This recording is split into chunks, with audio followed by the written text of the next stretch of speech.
Hey, good morning, everybody, and thanks for being here. Going to get started right on time here and respect your time. And I've got lots to cover. So I'm going to move pretty quickly through the material this morning. So I have a lot I want to share with you. So as we go, just know that this session is being recorded. So we'll get you that recording out. If you miss something because I've gone too quickly over it, you'll be able to go back and pick it up. As we go along, also use the Q&A box. Take a second here to familiarize yourself with the controls there in Zoom. Use the Q&A box to throw questions in as you think of them. I likely won't be stopping too much on the path through the material to answer those, but at the end, I'm going to try to leave some time to get to those.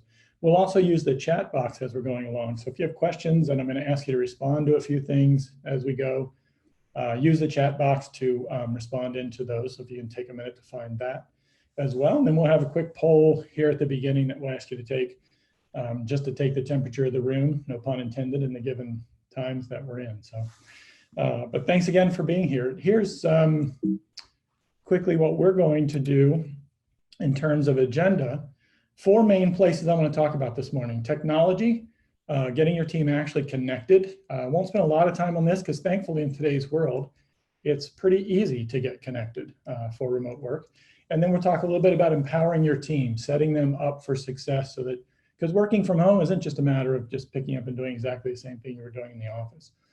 And then the crux of this morning, we're going to focus on leading and managing your team productively. This is the area where most business owners tell me that they have the most anxiety about this. And then, of course, if all of this happens and we don't take the time to learn from it, that would just be a shame. So I'm going to talk a little bit about how you can get some lessons learned out of what's going on in the world today. So first, a quick poll, and I've got the lovely Rebecca doing tech support here for me this morning. She's going to put up a poll for us. And I'd like to just get your quick feedback about your biggest concerns about your team working from home or working remotely. In our poll, we have difficulty tracking your employee performance, productivity drop, loss of cohesion in your team, quality of the work will drop. And there may be others, but choose from those 4. Let us know what your biggest concern out of those 4 are. And if you've got other ones you want to share, feel free to throw those in the chat as well. I'll just give you a minute to answer that.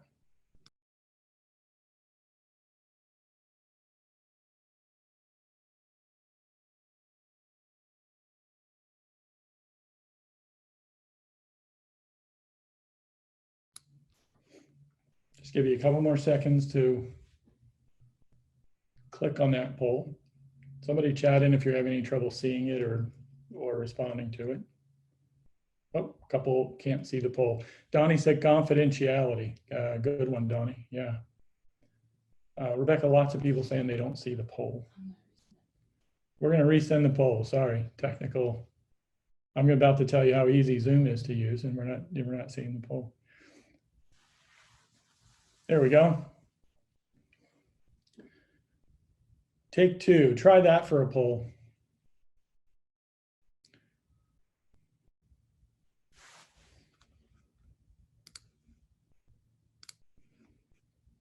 Just give you a couple more seconds to wrap that up. And Rebecca will let us see the results of that.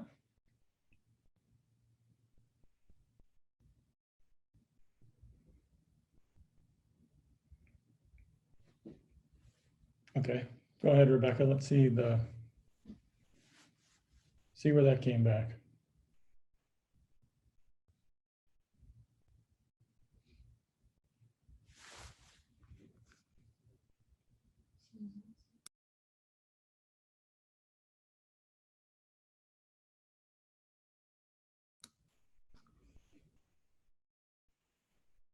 Okay, well, while Rebecca tries to get the poll up, one answer in the chat that I saw is confidentiality, and certainly some of the business on the line work with personal or confidential information, so certainly that is a concern. We'll talk a little bit about that here as we talk about technology.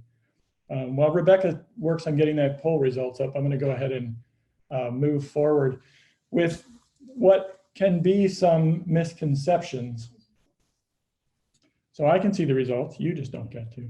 55% of you said loss of cohesion in your team. That's interesting, not what I expected you would say. Difficulty tracking performance was 27%.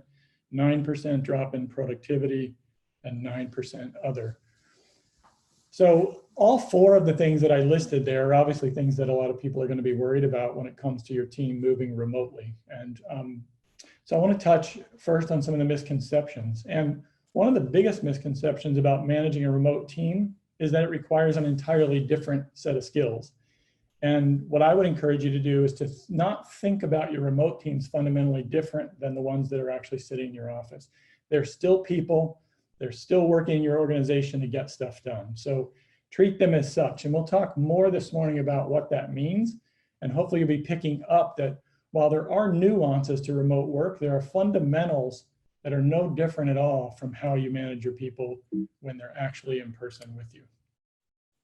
So let's quickly touch on some tech. And this can be intimidating if you're not used to technology or not somebody who loves technology. But it's pretty simple today, really, to get connected. And the basics are, of course, you need a high-speed internet connection. High speed is important because I'm going to really stress how critical it is that you focus on using video in your communications with your team. So to that extent, then a video conferencing solution. We're using Zoom this morning. Don't let the poll issue stop you from thinking it's a great solution. It really is. There are others, though, GoToMeeting and others that make web conferencing so much easier. A good webcam. Now, a lot of notebook computers and desktop computers have these built in these days, but if they don't, strongly suggest to you that you get a webcam and have your team get them or get one for them. Some people consider this an optional item. Working as a part of a remote team with eMyth, I can tell you that it's really helpful to pull together the cohesiveness of your team. And according to Harvard Business Review, 87% of people they surveyed said they felt more connected to their coworkers when they used video conferencing solutions. So when you think about the fact that 55% of communication is body language, well, you're at a distinct disadvantage if you're not seeing your team on video while you're working. So one of the things that was brought up in the chat during the poll was confidentiality. So an important part of this can be, if you're not used to having a team working remotely, is how am I going to access all my files? So all those things that are maybe on a server in your office, how's your team going to get to that? And there are two primary ways you can do it. One is obviously go in the cloud with something like Microsoft OneDrive, Google Drive, Box, Dropbox, something like that.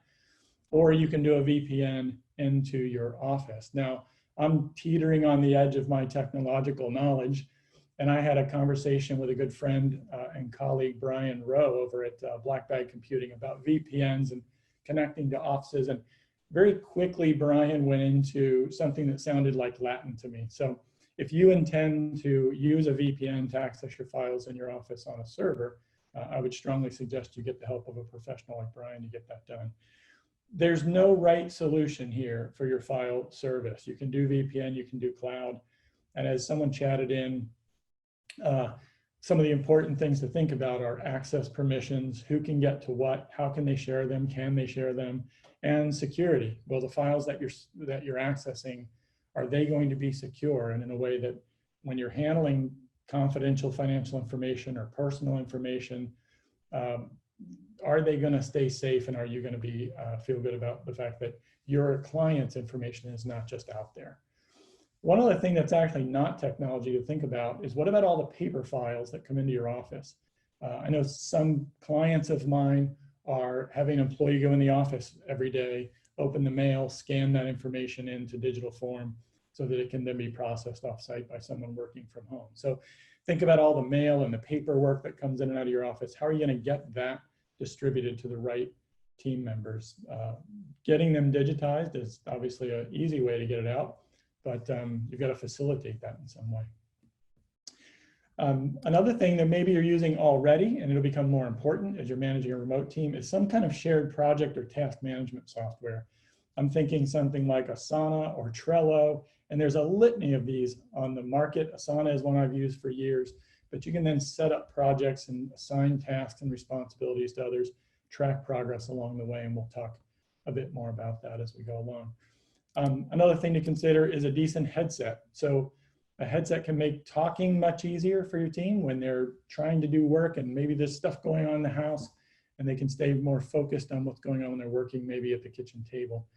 then everyone in the house doesn't have to hear their conversations as well. This can be as simple as the earbuds that came with your phone, if they'll plug into your laptop or your tablet, or you can go with one. My favorite is a Bluetooth headset, because I can walk around the room and talk with people and still hear what's going on without having to be right in front of my computer.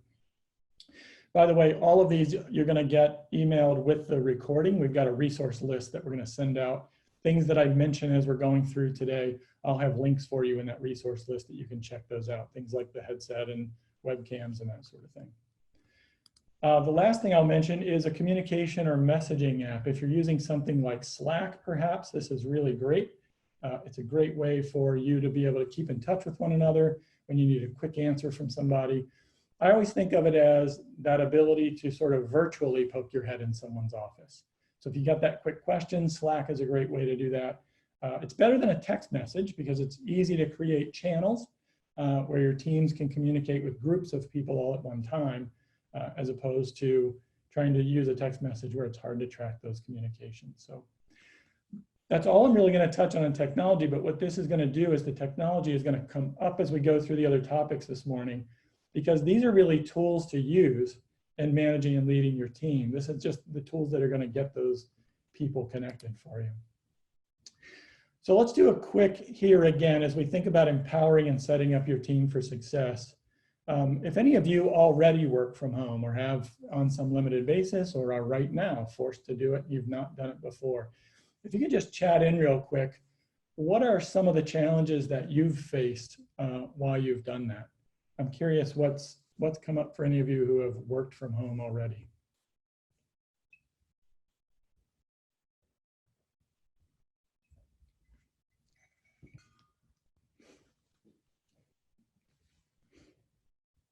Don't be shy.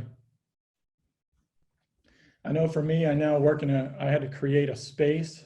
So distractions from family and pets. Yeah, pets. I remember when I first started working at home, my dog would be barking in the background when I would be on a call or something. Colleagues' perceptions, especially when they're working in the field. So I assume that might mean they think you're sitting at home watching TV instead of working.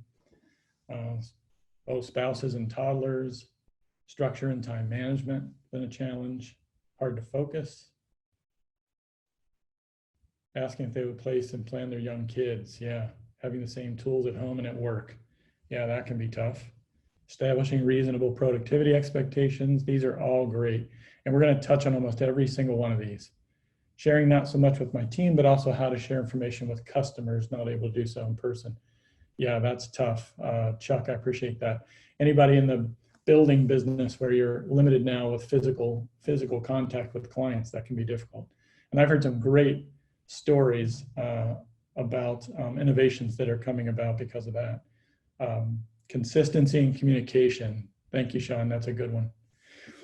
So let's talk about, in this piece where we're talking about empowering your team, I'm going under the assumption, and you should too, that just because someone works at a computer all day doesn't mean that they're going to just jump right into a Zoom call and feel completely comfortable, or that they're going to feel completely comfortable picking up their work at home. So what I would suggest is run a test meeting. If you're going to start using something, conferencing tool like Zoom, you're going to hear me say Zoom a lot today. You don't have to use Zoom, obviously. But do a test meeting. Get your team on a call all together or one-on-ones if you want to, and test that out, work out the kinks so your team feels more comfortable using those tools as they go. Make it the reason for that call. In your group messaging, I just mentioned this a minute ago, if you use something like Slack where you can set up different channels or topic matters, set up a technology channel where you can ask maybe the most tech-savvy member of your team to keep an eye on that. And if one person has a question, it's likely others do too. Maybe you assign one person on your team to do the research to figure that out. If you have one person talking to tech support, instead of all of your team talking to tech support, they can then share that out on your Slack channel if you create a channel for supporting. But don't assume that your team, just because they're using computers every day, that they're going to be comfortable in this new telecommuting work environment that they're in. Also, encourage your team to create a productive workspace. And this should be away from, as much as possible, away from family activities. It's likely that a lot of them are now doing this on the fly, like I was working in the office yesterday, now I'm working at home. So they didn't have time, like I took the time to create an office in my home. They don't have that time, but as best as they can, they should set up a space where they don't have to put everything away each day, a place that they can walk away from in the evening. So, you know, a corner of the basement might be a better option than the dining room table where life happens with the rest of the family. Now, this is an important one. A coach friend of mine, he uses this phrase all the time: well begun is well done. So for team members who've never worked remotely, this is going to be a whole new experience. So recognize that this isn't just a matter of, well, now I'm at home, everything's going to be the same. So we're very contextual beings, and we rely on our routines a lot more than we realize. So just try changing your eating habits or starting a new exercise routine, and you'll figure that one out pretty quickly. So their current routines, and yours too, have been shaped by when you need to leave for work, when the kids need to be at school, and guess what? Neither of those may be happening right now. So even if they start work at the same time they normally would, what happens in that time when they were commuting? The answer to that question can be the difference between having a really successful day or one that just never quite gets off on the right foot, because that zone of time where things are a little undefined just doesn't get planned out correctly. So what I would encourage you to do, and we'll have a handout for this that we'll send to you as well, is to help them build a productive routine. So create and maintain a very intentional morning routine. This is good to do, by the way, whether you're working at home or not. But ask them to sit down, plan out their morning routine, include their spouse in that. Doing this very intentionally is going to help them consider all the options to make this plan worthwhile.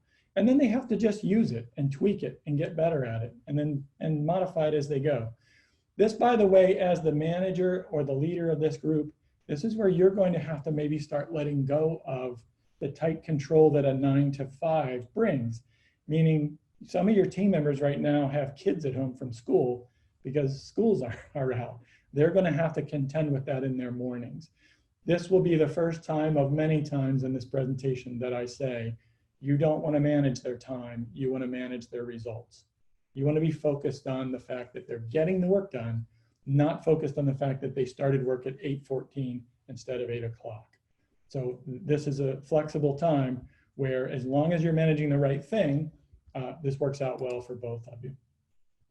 On that note, though, I would encourage them to definitely set up a work schedule. So create a work schedule and set some clear expectations with their family members. Let the members know that I'm working from this time to this time. And if you do a lot of calls like I do in my home office, then make a communication code. You know, maybe it's something silly like, hey, if the hall light's on, then don't knock on the door because I'm on a conference call, or something like that. Just something simple so kids, husbands, wives, anybody in the house can understand that, hey, this is work time, and it can't be interrupted. You need to build some boundaries around that. And take breaks. There's probably more tendency right now for my personality style is to bury myself in my work when things get a little hectic. And so make sure that you encourage them to take breaks. Go outside. Today in Cincinnati is a beautiful day. Go outside, get some fresh air, take a walk, do some stretching, and take a lunch break. Just do the same thing you've always done. Take a lunch break, get some rest. To that end, encourage them to create clear boundaries between work and life. So just like you have to think about keeping your focus on work and not letting what's going on at home distract you, you also have to think about your family and being able to shut this off. So commit to walking away when the workday is over. And sometimes this is a challenge. The distraction of sticking to your work can be less of a challenge than actually unplugging. So, because in stressful times, your team may be concerned about their jobs. Guess what? They probably are. And they may have a tendency to think, I've got to overperform at a time like this to make sure that my manager, my boss believes that I'm valuable to keep on. And you're going to have them risking burnout if they're just working too hard and not unplugging. So actually encourage them to unplug at the end of the day and set some boundaries between their work and life. This is something that a friend and client shared with me, and I loved it, so I wanted to share it with you. What I thought would make me productive is hard work. What actually does is taking care of myself. Take care of myself with exercise, eating healthy, sleep, take some time off, and then work hard as well. So not this is just so important, and I just really appreciated him sharing that with me. So let's jump into now leadership and management. And I want to first recognize that leadership and management are actually not the same thing. So they do overlap, of course. Leaders have to be good managers. Managers have to be good leaders. If we think about it for the sake of this conversation, that leadership is the work that you're doing to grow, to care for, and to encourage your team. Building a culture doesn't just happen. It's something you have to do in a very intentional way. And management is what you're going to do to make it possible for your team to be successful. I'm wondering how that definition of management lands with you. See, from my perspective, being a manager is not being a boss. Over the years, I've hated when employees have called me boss. Being a manager is about getting results through others. So it's about going every day and doing everything you can to make it possible for your team members to be successful. So that brings up thoughts of support, not supports of boss.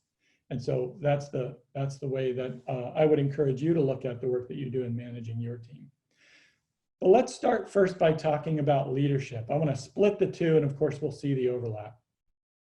Let's start talking about leadership, and what is leadership is you. And here's what I want to encourage you to do right now. We're going to do a self-check.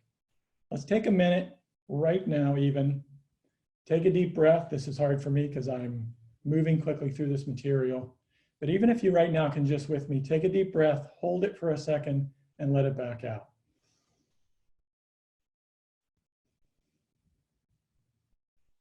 Try to notice what you feel. And if you're courageous enough, chat in the word that describes what you're feeling. Because there's a collective anxiety in the world today and how you feel. Relief, somebody said they feel relief. Yeah, just the act of taking that deep breath and slowing your mind down for a second, you can feel relief. And relief from what? So that collective anxiety is weighing on all of us. And how is that impacting you? How is it impacting your team? How is it making you communicate differently and interact with others? Hope, somebody said hope, I like that one a lot. Pay attention to where you might feel the anxiety that's going on around you too. Because however wired, I like that. That's about how I feel right now. However this is impacting you, it can impact the way you're communicating with your team. So if instead of calm and centered and relaxed, you feel agitated and anxious because you're dealing with a lot of stuff as well right now, it can impact the way you're communicating and come across to your team. There's a great line in the book, Crucial Conversations, that goes, we see our intentions and others feel our impact. And that's such an important thing to keep in mind as a leader, that you are impacting those around you and how are you doing it. And in times like this, you might not even realize what that impact is. So I would encourage you to do this little breathing. You can do more than one breath. I would encourage you to do about 10 seconds of this. Take a few deep breaths every morning before you start the day.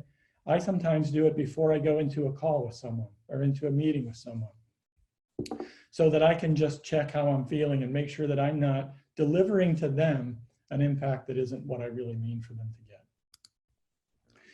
So as leaders, one of the most important things we do is we provide clarity for our teams.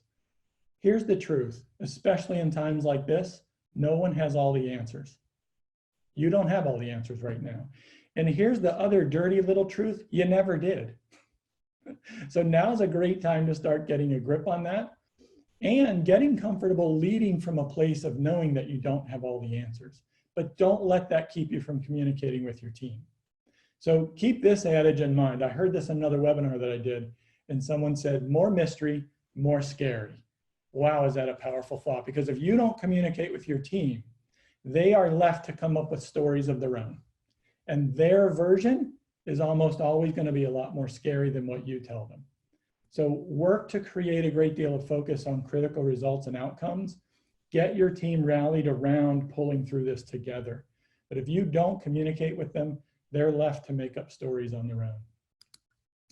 And to that end, this can be a time, I was talking with Jerry Bierman earlier about how lonely it can feel. He's a very social animal, and not being able to be around people and just get that vibe from them is a tough thing for a lot of people. Make this a time to get to know your team better.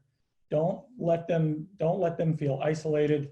Check in regularly, and not just about work. So do one-on-ones with them, do group meetings. Zoom is great for this. You can pull 10, 12, 15, 30, 50 people into a Zoom call if you want, and just let them feel the community of what's going on. You'll be surprised how much difference it can make just asking one of your team members, how are you doing? How is staying at home impacting you? How is working at home affecting you? You're literally working here to create those water cooler moments that they used to have in the office. So the truth is, most of us don't actually need anything except to know that we're in this together.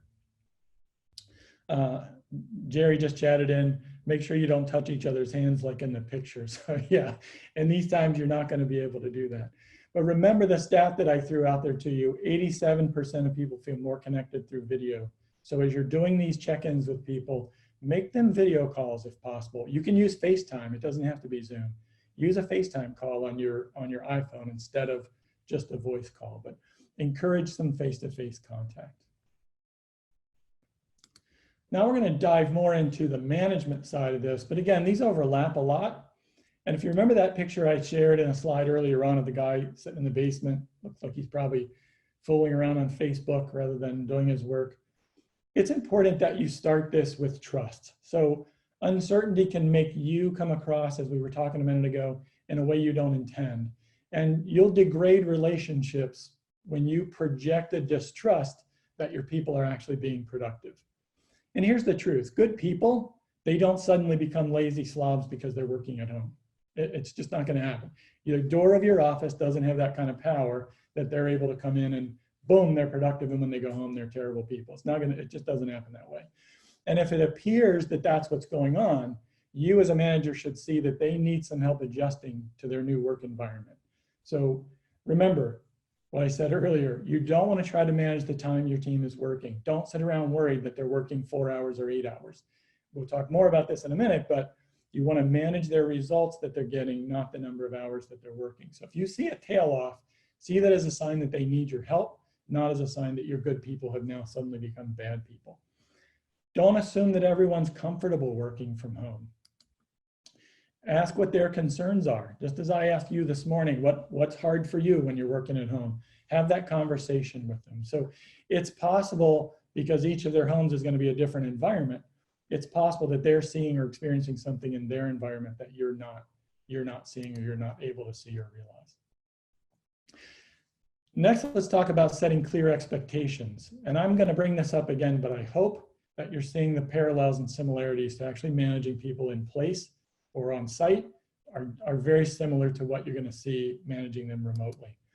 So discuss or write down your expectations. If you have expectations around working hours, make them very clear. Availability, this is a really important one. Sometimes managers or bosses get the idea, or let's say they lose track of the fact that 5 o'clock came and went, and your team is now sitting down to dinner and you're texting and emailing them because the confines of someone actually driving home are gone. So you need to be respectful of that. But make sure that you let your team know when they're expected to be available.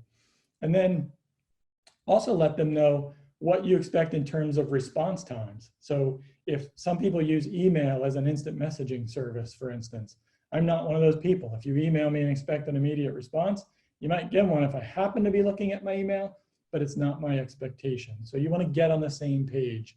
And we've always in our organization used the idea that email is a 24-hour response, for instance.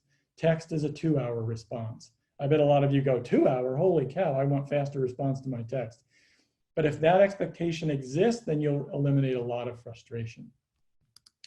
Make sure they know about key deadlines. Lots of things, lots of communication happens in your office without you even realizing it. This is where tools like Slack and so forth can come in to keep your team on the same page. And because you should be, hopefully, setting up scheduled meetings with your team, be sure they understand when those are. Get those scheduled in a really clear way. Just because the structure of your office may be gone, it doesn't mean the structure of your team has to be gone. It can reformulate a little bit, but it doesn't have to be gone. And your job as the manager is to make it clear to your entire team what you expect and how you're going to bring everyone together. Along those same lines, this is a critical piece here, and that is to identify and track key metrics. So you want to identify indicators of successful performance. In other words, if Joe is going to do a great job, how would you define that great job? How will you and Joe know that he did a great job? And frankly, this is one of the things I find missing in many manager team member relationships, even when they work in person. There's not a clear way to focus on, is the work being done correctly and on time? The more specific these metrics can be, the easier it's going to become for everyone to be on the same page, and accountability becomes a lot easier. So remember, you don't want to manage their time, you want to manage these metrics and the results that you're getting. And you want to use the same metrics with your remote team as you would as if they were in person, unless someone's job has changed. If working remotely has changed what someone's responsible for, be sure that you get very clear about that as well, because you don't want any confusion about what they're supposed to be doing. To support those metrics, I strongly encourage a weekly check-in. So create a weekly plan, and in our handouts, we're going to email you. I've got a one-sheet weekly planner that you can use for this. And better yet, ask your team members to create their weekly plan and then review it with you. So when you do this weekly check-in with them, ask them to have it ready and to review it with you. Ask them, what will you accomplish this week? So this engages the team in the planning process and the goals that they are setting, and then your team feels more empowered. And a more empowered team, one that feels like they have more control over what they're focusing on, is more productive because they feel more in control of their lives. And one of the things I'm noticing in colleagues and coworkers and family members right now is we all feel a little bit out of control. We can't stop this stupid virus from going around. There's nothing we can do about it, and we feel a bit out of control. So help your team members feel more in control of some of the work that they're doing. And remember, you're managing those results. As you do this weekly plan, keep in mind that as a manager, your role is to help them be successful. So to do that, one of the things you need to do is help them anticipate and eliminate roadblocks. Connect what they're doing to the bigger picture. Remember, they're not sitting next to their team members right now, so they don't feel that connectedness. Make sure that you're understanding why what they're doing is important. Help them identify who they're counting on, who they may be waiting on to do their work, and who may be waiting on them. And then ask them, what do you think is going to get in the way of you accomplishing these weekly goals? And then your job is to help them overcome those issues. Help them overcome the obstacles that are going to get in the way of them having success. This word empower gets used so much, and I think it's overused and used incorrectly. Empowering them is actually empowering them to get their work done. So how great do you think you're going to look to your boss or to your client or to your team when your team is able to achieve what they want to achieve at a high level? And by the way, tools like Asana that I mentioned earlier, great place as you make this weekly plan to actually document that weekly plan in a place where you and your team members can then communicate back and forth throughout the week about what's going on and if something's gotten in the way and what the progress is like. You can just make it really easy. You may want to also create end-of-day check-ins. You might want these to be a part of your routine. And with a clear weekly strategy, your end-of-day check-in gets a lot easier. It can just be a quick check-in to say, here's what we thought we were going to do this week. It's Wednesday. How are we doing? So that quick update gets a lot easier. You might not need to do this every day, and you might not need to do it with every team member, but you and that team member will know. And, by the way, ask them, when would you like me to check in with you next on this? Because it could be likely that you leave them feeling unsupported if you're not checking in quite enough. Lastly, make sure you praise them publicly. This is another problem that comes up with remote teams because it's easy for them working remotely to feel very alone. And when they do accomplish something, there's no fanfare. There's no one to high-five them. I feel silly when I share this, but it's a great example. I'm on the sales team at eMyth, and when I make a sale and I'm sitting here in Ohio and eMyth's headquarters are in Oregon, it can be demotivating if no one recognizes that. And so we actually have a sales channel in Slack that we high five one another every time someone has a win. So use tools like Slack or even CC on emails. You can use Bonusly, which will be in our resource document that we'll send out to you, to do virtual high fives and so forth. But make sure that you give praise and recognition to your remote teams when they do win. Make high fives something that you do often for your remote teams, because it can just feel lonely working by yourself all that time. So the last piece we'll jump into here is lessons learned and growth through adversity. As I said when we started, it would be a daggone shame if we get through all of this and we don't learn some things along the way. And one of the things that I'm hoping that you've noticed as we've gone through this morning is that leading and managing is, well, leading and managing. And hopefully you've noticed how similar a lot of the things that you're going to do managing and leading your remote team are to actually managing and leading your on-site team. A lot of it stays the same. And what you're going to be doing is just using different tools to do that.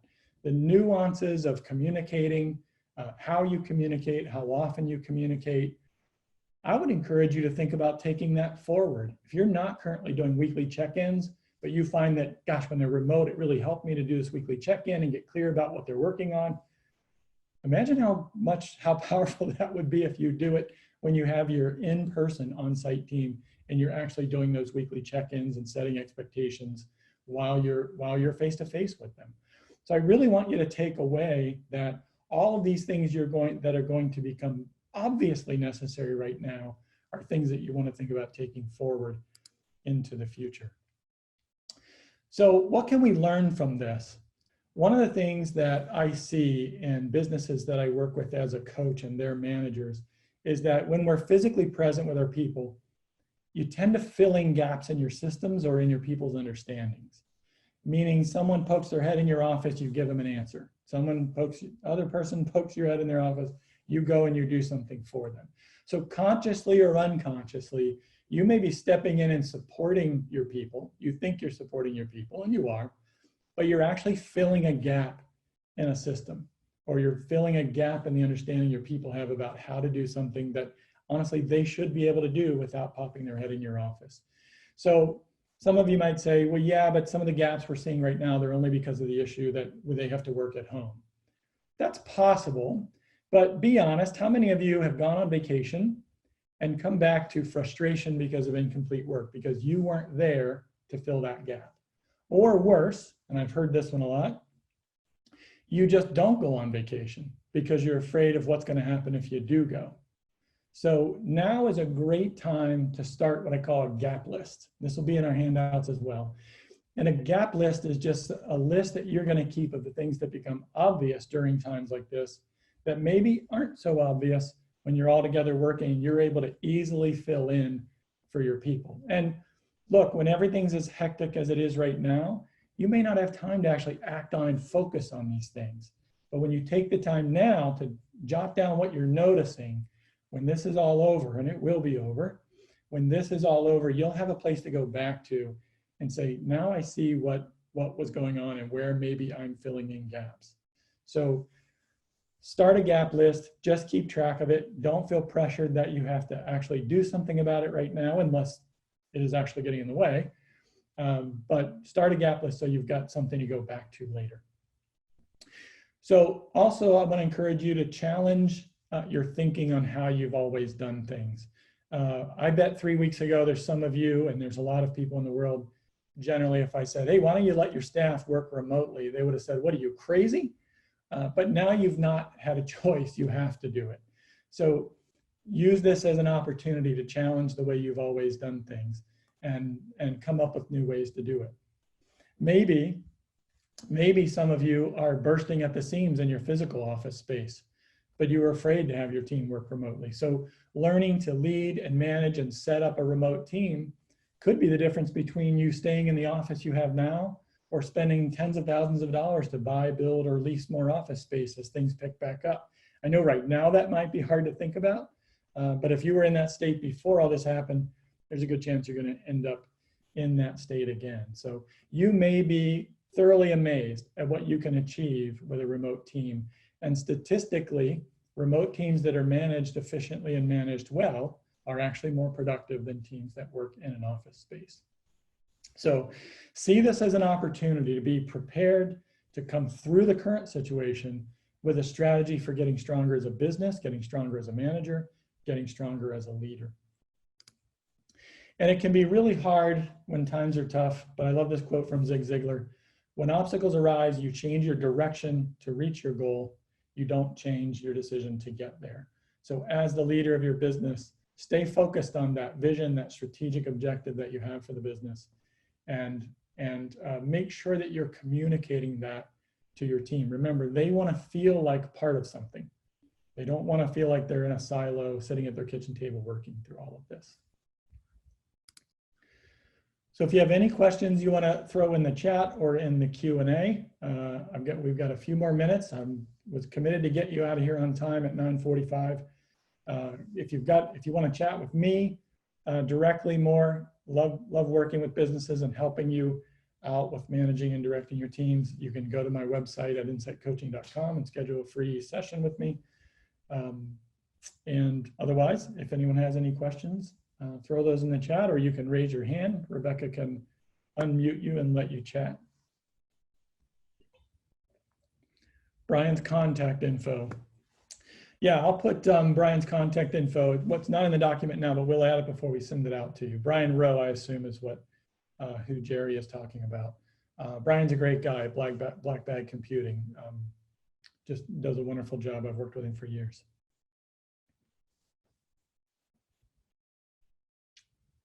Any questions, any comments, any thoughts before we wrap up? It's not like me to wrap up early.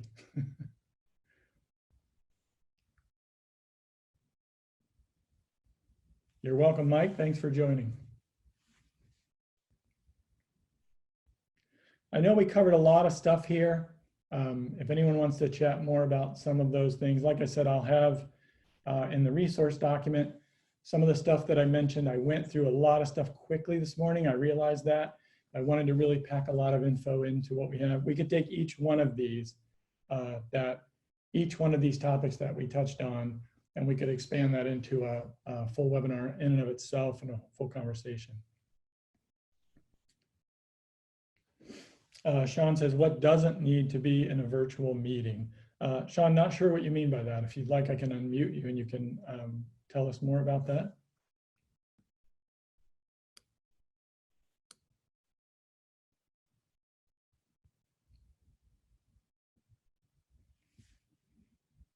If you'd like to chat, Sean, just click the raise hand button and then Rebecca can unmute you.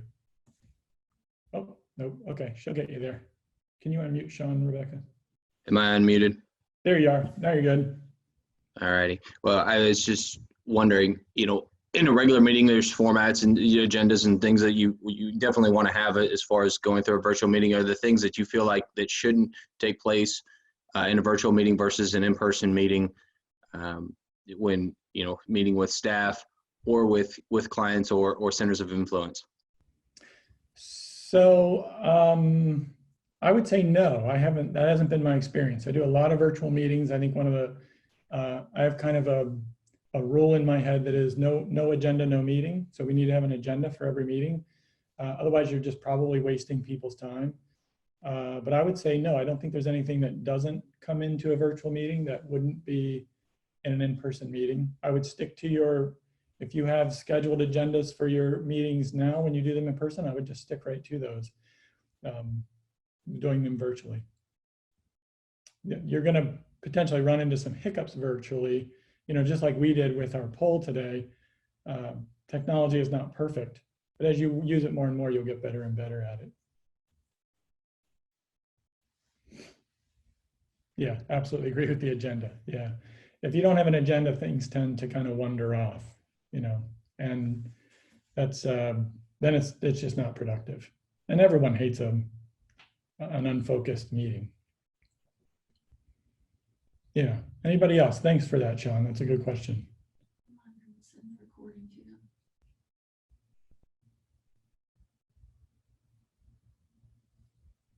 Okay. Well, good. Well, thanks again, everybody, for joining today. Again, I know we went through the material quickly, so keep an eye out in your inbox. We'll be sending you an email that'll have the link to the recording and also the handouts that I mentioned that you can use. Feel free to distribute those to your people. If you have any questions about how to use any of them or need any help with them, please feel free to reach out to me as well. And we'll go ahead and wrap up today, 9:45 and 21 seconds right on time. Everybody have a wonderful day and hang in there. Take care.